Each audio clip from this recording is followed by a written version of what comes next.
Garuda Indonesia Persero Tbk mencatatkan pertumbuhan pendapatan secara grup hingga kuartal 3 2022 sebesar 60,35%, setara dengan 1,5 miliar dolar Amerika jika dibandingkan dengan periode yang sama pada tahun sebelumnya, yaitu sebesar 939 juta dolar Amerika. Sejalan dengan itu, pertumbuhan penumpang Garuda Indonesia Group pada kuartal 3 2022 sebesar 61,11% menjadi 10 juta penumpang dibandingkan dengan pergerakan penumpang hingga kuartal 2 di tahun yang sama, yaitu di kisaran 6 juta penumpang.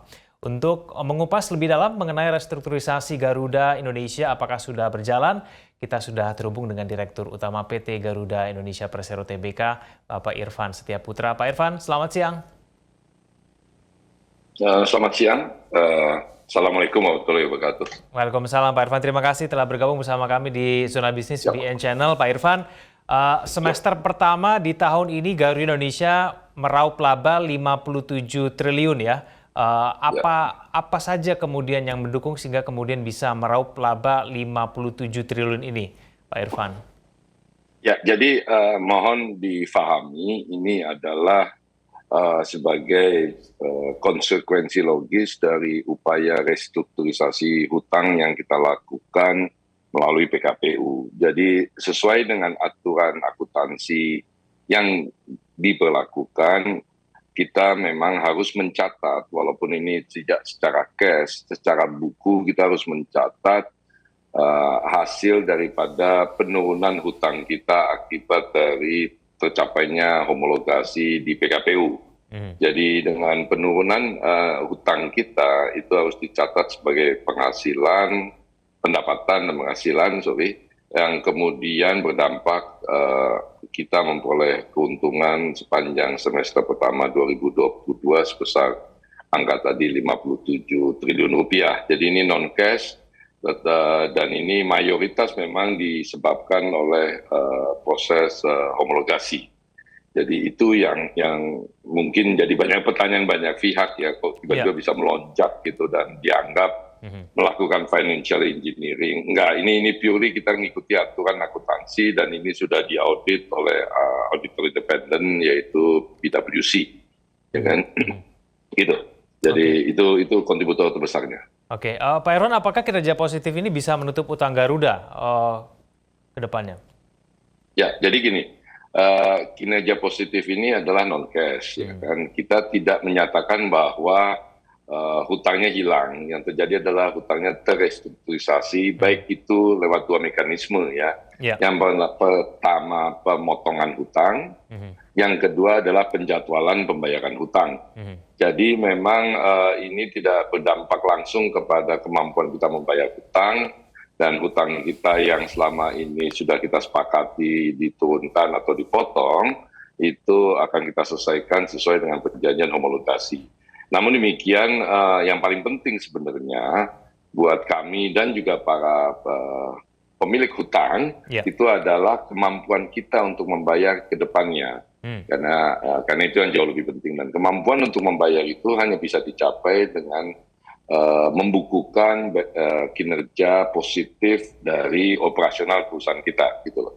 Dan ini sudah kita tunjukkan dengan baik selama beberapa bulan terakhir ini, yang tadi juga disebutkan akan terjadinya peningkatan pendapatan maupun peningkatan jumlah penumpang, dan kami optimis nih bahwa ini akan terus berlanjut ke depannya. Pak Irfan, strategi untuk mempertahankan kinerja positif Garuda Indonesia paling tidak hingga akhir tahun bagaimana Pak Irfan? Gini, jadi sampai akhir tahun ini dan tentu saja ke depan kita di proses homologasi di PKPU ini seperti diketahui kita menjanjikan kepada seluruh kreditur bahwa Garuda ini akan memfokuskan diri di dalam upaya memperoleh keuntungan. Jadi itu akan jadi fokus utama kita. Oleh sebab itu caranya adalah memang memastikan peningkatan pendapatan yang terus-menerus, tetapi juga penekanan biaya yang konsisten dan disesuaikan dengan kebutuhan. Jadi ke depan kita akan melihat Garuda ini akan lebih fokus menerbangkan pesawat kita ke rute-rute yang menguntungkan. Jadi saya mohon maaf bahwa mungkin akan ada beberapa rute yang kita kurangi frekuensinya atau mungkin malah pada satu titik tertentu kita nyatakan kita tidak akan mengoperasikan penerbangan ke rute tersebut. Ini memang uh, membuat banyak orang kecewa, tapi saya ingin memastikan bahwa lebih bagus kecewa kita tidak terbang ke rute lain daripada kecewa Garuda terus-menerus rugi dan menjadi beban dari APBN dan jadi beban publik di masa mendatang. Ini yang kita ingin pastikan. Tapi tentu saja kita berkeinginan untuk tetap mempertahankan konektivitas kita ke sentra-sentra ekonomi maupun sentra budaya di seluruh Indonesia maupun ke luar negeri. Jadi ini yang terus kita akan lakukan upaya-upaya terbaik kita untuk menekan cost dan kemudian meningkatkan penghasilan. Baik, Pak Irfan, bentuk efisiensi dalam rute yang dilayani oleh Garuda Indonesia itu seperti apa? Apakah nanti ke depannya Garuda Indonesia akan lebih fokus melayani rute domestik saja, tidak internasional atau bagaimana, Pak Irfan? Ya, jadi saya jawab pertanyaan yang kedua. Jadi kita akan fokus ke domestik ya, karena keberadaan kita memang kan mandatnya adalah menghubungkan kota-kota suku-suku bangsa di Indonesia. Kita tetap akan melayani beberapa rute internasional, beberapa akan kita buka kembali seperti akhir bulan ini kita akan buka Jakarta Melbourne, awal bulan Desember Seoul Bali, dan kemudian di pertengahan Desember itu adalah Melbourne Bali. Kenapa saya katakan internasional kita masih akan pertahankan, karena memang kan juga kita punya mandat menghubungkan Indonesia ke negara-negara tangga dan sahabat kita. Namun demikian frekuensinya akan kita monitor secara ketat.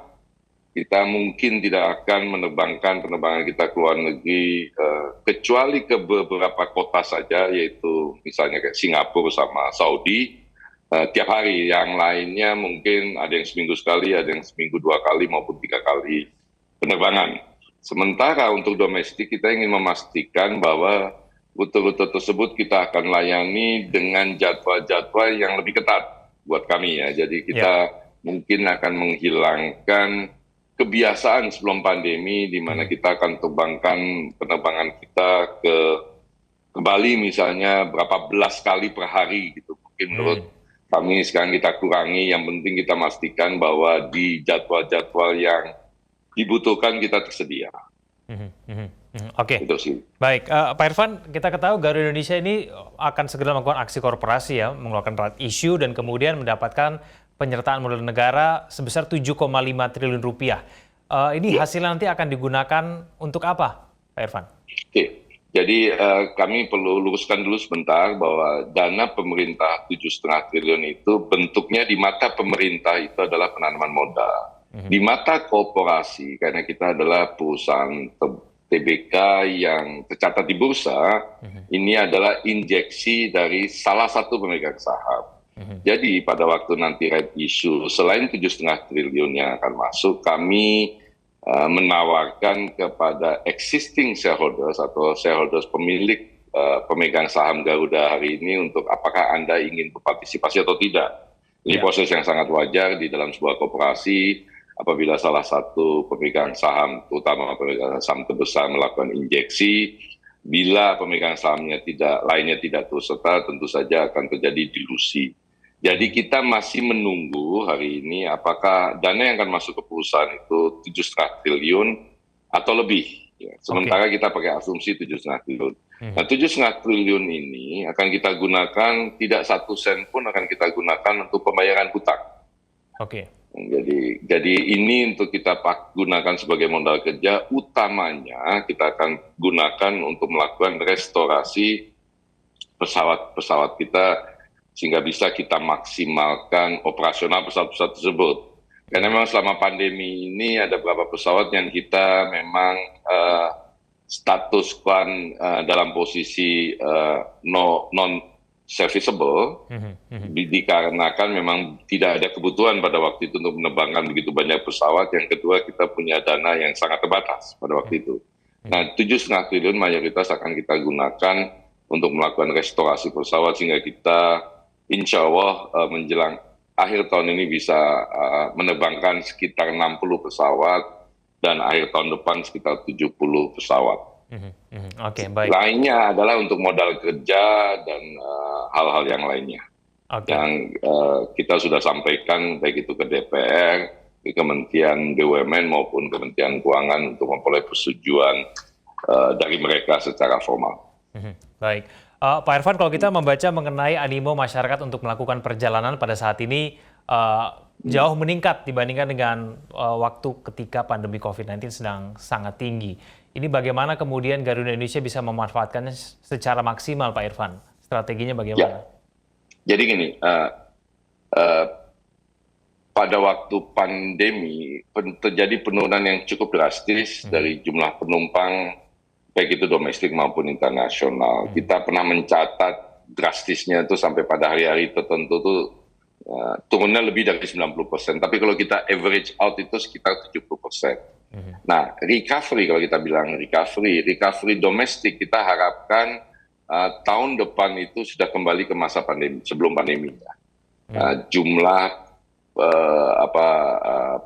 warga kita yang bepergian secara domestik. Sementara internasional kita harapkan bisa kembali di 2024. Ini nampaknya sudah menjadi konsensus banyak pihak, banyak analis maupun banyak maskapai di seluruh dunia untuk menjadi pegangan. Namun kami di Garuda tentu saja akan secara prudent memonitor ini karena animo, antusiasme di sekelompok orang dinyatakan revenge, balas dendam 2 tahun nggak terbang gitu. Tiba-tiba semua orang terbang pada saat yang bersamaan. Kami ingin memonitor secara ketat apakah ini sebuah recovery yang memang recovery yang real atau recovery yang fake. Maksud saya fake begini gitu. Jadi kalau saya setiap tahun itu 3 kali terbang ke Bali.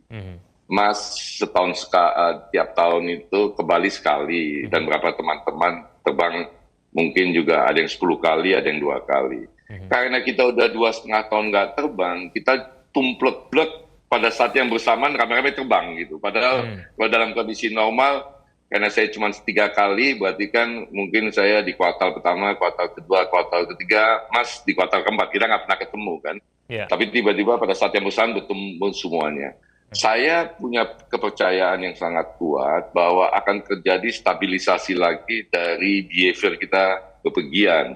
Artinya selama saya setahun 3 kali ke Bali, begitu nanti sudah revenge-nya ini terlewati, mungkin saya akan kembali menjadi setahun 3 kali. Sementara 3 bulan terakhir ini saya udah 6 kali ke Bali misalnya kayak gitu kan. Ini kan jadi mungkin perlu kita waspadai. Tapi saya juga percaya bahwa recovery ini akan kejadian. Persoalannya tinggal yang mana duluan. Yang mana duluan nih. Contohnya saya mau terbuka saja sama teman-teman yang menyaksikan. Bali itu recovery-nya menakjubkan, cepat sekali gitu kan. Kalau di luar negeri yang menakjubkan juga recovery-nya adalah Singapura dan umroh. Ini juga menakjubkan recovery-nya. Kecepatannya itu klasifikasinya eksponensial gitu kan. Sementara di beberapa daerah lain maupun kota-kota di luar negeri lebih stabil lah. Gitu kan. Gitu. Ya, kita maunya recovery-nya lebih cepat Pak Irfan, tapi tahun depan ada ancaman resesi global. Pak Jokowi bahkan sempat mengingatkan ya kewaspadaan harus tinggi pada tahun depan karena gelap begitu, sempat mengatakan seperti itu meskipun sekarang lebih optimis. Bagaimana kemudian antisipasi yang dilakukan nanti di tahun 2023 Pak Irfan? Oke, buat kami rasanya perkiraan 2023 akan terjadi resesi global sudah align dengan kita punya bisnis di mana tingkat kepercayaan kita terhadap impact resesi ini di domestik mungkin minim ya. Kita kelihatannya tidak terlalu berdampak, kalaupun berdampak slide dampaknya. Sementara kalau kita saksikan teman-teman di luar negeri itu sudah mulai terlihat dampak atau gejala-gejala akan resesi di tahun depan. Kita melakukan adjustment secara pas dan sesuai dengan plan kita, di mana penerbangan kita yang internasional yang terus-menerus kita perbanyak, itu adalah penerbangan umroh, ya kan, karena animonya sangat tinggi. Yang kedua adalah kita buka rute-rute yang selama kita layani, tapi belum kita layani. Gitu. Oke. Dan mayoritas kita akan fokuskan bukan membawa orang Indonesia keluar, tetapi membawa orang luar ke Indonesia. Dan kalau kita bicara membawa orang luar ke Indonesia, kita bicara Bali. Ya kan, bukan Jakarta gitu loh. Jadi ini kita kita monitor closely. Kita bukan punya penerbangan puluhan dalam seminggu, kita punya penerbangan 1 per hari misalnya, atau seperti kayak ke Amsterdam seminggu sekali. Ya banyak orang yang mengeluhkan kenapa Garuda cuma seminggu sekali, kan saya jadi susah.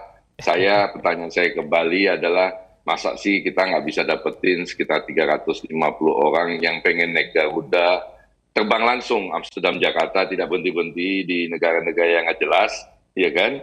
Langsung terbang direct flight, bisa langsung tidur naik pesawat.